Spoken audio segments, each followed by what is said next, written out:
Hello everybody, my name is Ben, and today I will be showing off one of the many music programs that I use almost on a weekly basis, which is called Transcribe. The main purpose of this music software is to help figure out what musicians are playing on an audio track by ear, so that you can then write that down and learn it yourself, or just learn it and play it and memorize it that way, so you can play it with your buddies or just for your own enjoyment. This is extremely useful for songs that are really fast or very difficult. But there's also some other features of this software that can help in many different ways, and that I take a big advantage in using. So I will be explaining those. So when you get Transcribe, this is what your screen will look like, just an empty window. We're going to start using the software by first dragging in an audio file that we have. So in this case, I'm going to drag in What Baking Can Do from iTunes. And this is what you see. This is the waveform, and this is what you hear. Exactly how the song actually goes. One thing that I kind of accidentally did here that's very useful and is one of the main reasons I use this software, period, is I can loop. So let's say there's a drum fill right here. Let's say I want to learn how to play this drum fill. It's very easy, just click and drag.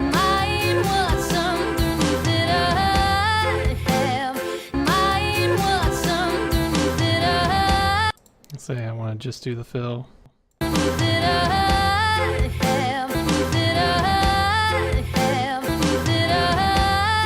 This is extremely useful for parts when maybe it's just a very small section of a song that you need to get down, and if you're using your phone to kind of go back, or even YouTube, it can be challenging to only do, loop the section that you want to loop.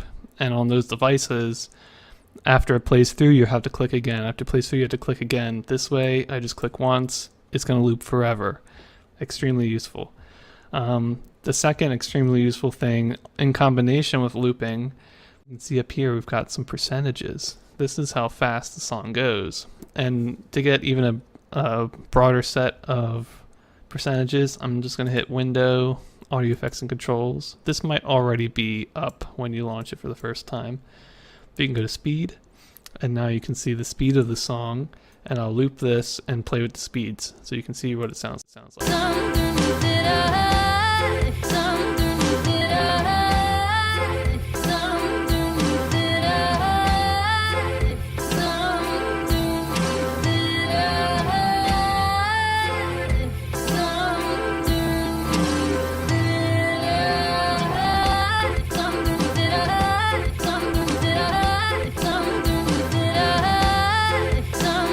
It's a phenomenal tool. I also use the speed down tool to create recordings of certain songs at a permanently lower speed, so that I can practice that, get comfortable with it, bring it up, do it again, bring it up. And I'm playing to the original recording the whole time, but I'm slowing it down and speeding it back up like I would with a metronome when I practice. So it's very useful. Very, very useful. And as you can hear, it didn't alter what notes were being played, which some other, speeding down, speeding up softwares, they will alter the pitch when you do that, but this program keeps the pitch exactly the same. You will hear, if you go down anywhere below 40%, the audio quality gets pretty bad, but there's really never any need to go down lower than, say, 50%. So yeah, it's a great feature. Those two features are probably the main things I use, because if I'm trying to write down the drum part, I might loop this section, slow it down, figure out what it is, write that down, click and but there are some other features of the software that I do want to quickly point out as well. One of them is, if I'm writing down the music of this song, I might need to know how fast the song's actually going, which is pretty important when you're practicing in order to have a goal of where it should get to. And obviously, if you're just listening to a song, it's pretty hard to figure out exactly how fast it's going, but this software makes it a lot easier. how I'm going to do this, I'm going to play the song and I'm going to hit the B button, and that's going to put down like a little tick up here. And that will show me, we'll use that to calculate the tempo. So here you go.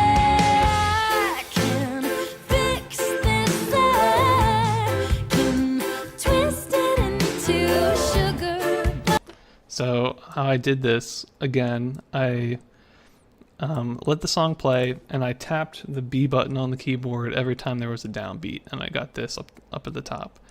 And then I'm going to highlight these little ticks up here, and I'm going to go to markers, compute tempo.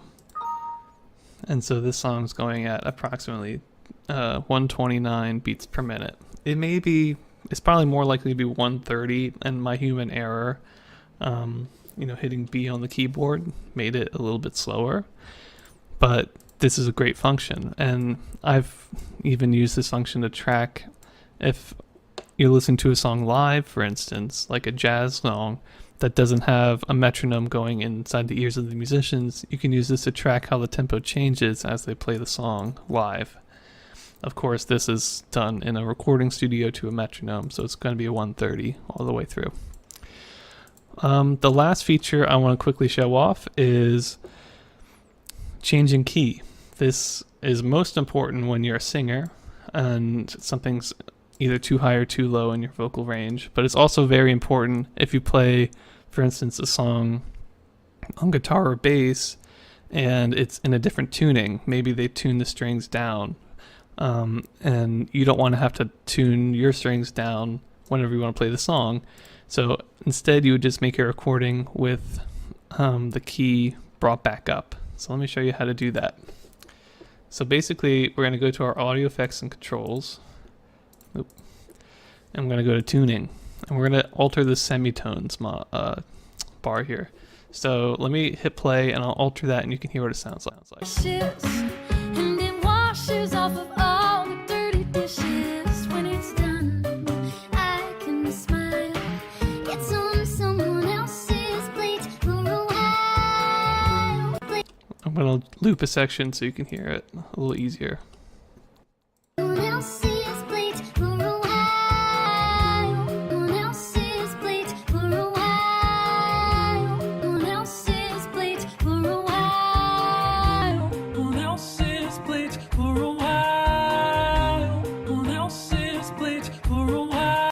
Obviously, tuning it down is a great use of this feature when, say, you're singing and it's going too high in your vocal range and you need to bring the track down. You can do that with the original track using this software. And then when you have it changed and you want to export it, all you do is go File, Export Sound File. I don't mess with any of this stuff. It's going to my desktop in this case, but otherwise you would, click Browse and tell it where you want to go, and then that's it. You hit OK, you're good. I obviously have to make sure that this tuning box is checked, but it automatically should get checked if you've messed with the tuning over here.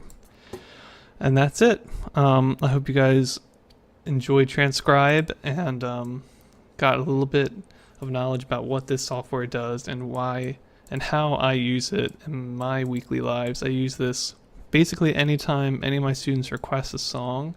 I will use this and determine how to play that song on the guitar or bass or drums. Because a lot of times in the videos you see online, or the music that was written down by other people and posted online for free, can be wrong. It can be undetailed. It can give you information that is not needed or is incorrect. So by doing it yourself, you will know it's correct. And it's also great ear training to build that ear so that, every time you do this, it's faster. You don't need to slow down as much. You can just, hear it and play it. That's the ultimate goal. This software helps you do that, and it's especially useful if you need to do it fast or you need to do something that's really complicated or hard to listen to. This software is ideal. So I hope you guys like it. It's called Transcribe with an exclamation mark, and I will put the link of it in the description of this video. It looks like this is by a company called 7th String, and right now it's $39, but I think it used to be cheaper, so maybe there's sales and stuff, I don't know. Anyway, hope you enjoyed that. Thanks for watching.